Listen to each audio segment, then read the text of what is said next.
There's a singer called Sarah McLachlan who spells it the exact same way. Really good funeral songs. You can add that to the interview.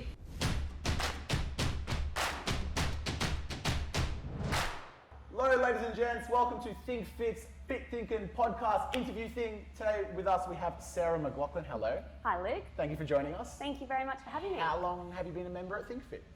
Be close to a year now. Close to a year now? Lovely. So speaking about your health journey, the first question we got for you, what was the turning point or moment that made you realise you needed to make changes? Well, I went to Disneyland, which as you know is like my favourite place in the entire world. Yeah. And when I was... Yes, I've got two now. Yeah. It's another conversation for another day. But I was packing for that trip and all the clothes that I had in my wardrobe that used to be big on me were actually really tight. Yeah. And then when I uploaded a few photos when I got back from my trip, I realised that my body had changed and that I wasn't happy. So that was sort of the turning point that I realised that I needed to do something about it. I have had quite an interesting weight loss journey where I've sort of been up and down, but I sort of was getting close to my heaviest weight again, and I had promised myself I would never do that. Yeah. So that was when it sort of hit me hard because I did have it in a photo that something needed to change.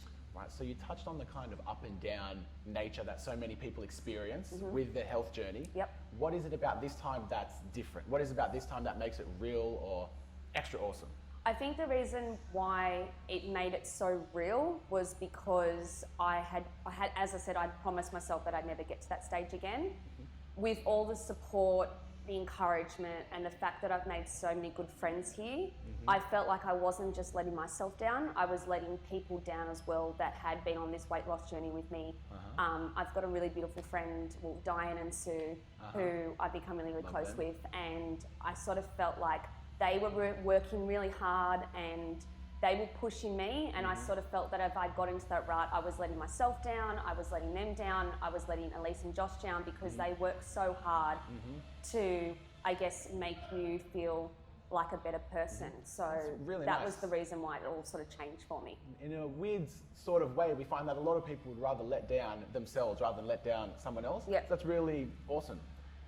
Talk about some mind-body improvements that you might have experienced, like physical improvements, ways of thinking or thoughts about yourself, stuff like that. Yeah, so I guess the physical side of it, when I went to America for the second time in February, all of a sudden those clothes that were tight were big again, and I had to buy a whole new wardrobe, so that was fantastic. Lovely. Mentally, I'm in a much better place. When I am eating bad and not exercising, I get myself into a rut, and I know it sounds really silly, but it's almost like I eat my feelings, and I can tell you now there were a lot of feelings to eat. So that's a good way to put it. I used to eat everyone else's feelings as well. So.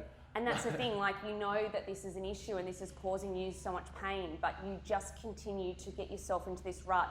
So that my weight loss journey recently, since being at Think Fit, I've become a better person, I've got a better attitude, I'm happier, I approach things differently, I feel better, and I think it's a mental thing. So once I feel good within myself, I come across as a really good person, and I feel like I'm a better person. Yeah. Whereas if I am stuck in that rut, I can actually be quite nasty to myself, but it does come across to other people, and I don't mean it to be, but it's just because I'm stuck in this loop of not knowing what to do.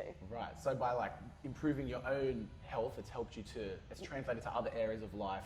Definitely. Yeah? Definitely improved my work, it's improved my relationship, because it's really hard for my partner when I come home and I cry and cry and cry, and I cry at the drop of the hat, but it got to a point where I was just so upset because no clothes were fitting me, and I was just so miserable, and he doesn't know what to do because he's so concerned about me, and it upsets him, so then it affects us as a couple. Yeah. So by me doing something about it and being proactive and being a better person and making better decisions, it's made me a happy person, which means happy, well, not yet, but happy wife, happy life. Yeah, that's what's coming. I'm so happy to hear all that. Yes. That's really, really nice. So on this awesome journey you've had, this awesome progress, what has been a big challenge or obstacle that you've faced? For some people, it's the on-off thing or diet. For some people, it's like an anxiety for coming to the gym. What Yep. sort of thing was it for you? I think consistency. Uh-huh. As I said, I've been sort of up and down, and just being consistent with something, I guess, was the hard thing. But by using like my fitness pal, and as I said, having the support and encouragement of people around me and the trainers, it has helped me become consistent. And yeah, so once you do find that pattern, it's really easy to maintain, but it was just finding that pattern. And also, I guess in my head, I'd be like, okay, I'm gonna go to 4 classes this week, but you know, I've learned that I've got to plan ahead. So as I said, it's just consistency and sticking to it. So what's a piece of advice that maybe old Sarah could have heard that would have helped with consistency, or that would have helped with this journey? Don't put yourself down so much. Yeah. Don't let others put you down. You know, I've heard it all. I've heard you're too big, you're too skinny, you've got an eating disorder, you need help. So with that stuff, and a lot of that, I guess, comments do come from a place of good intentions, but when you're feeling bad about yourself, saying something to saying that to someone doesn't help them. You know, it's all about support and encouragement and asking them questions. My biggest piece of advice is, yeah, don't be hard on yourself. Don't listen to what other people think. You know, focus on yourself, but also plan ahead, in order to be consistent, but in order to make good decisions. Because if you don't plan ahead, it's so easy to be like, okay, well, you know, I'll just fluke lunch this week. And most of the time you get to 1 o'clock and you haven't eaten lunch and you eat Macca's because it's cheap, it's convenient. Yes. So plan ahead, be consistent. Don't let others be hard on you. Don't be hard on yourself. And, you know, ask for help when you need it as well. Beautiful.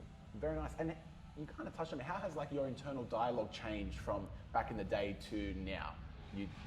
Yeah, I think really it's just my internal dialogue was, you know, I guess you're not good enough, and there were some really dark patches where I just sort of thought this is too hard, and quite honestly I just wanted it all to end, which I know sounds extreme, but once you get yourself into such a bad place, it's really easy to have that conversation with yourself.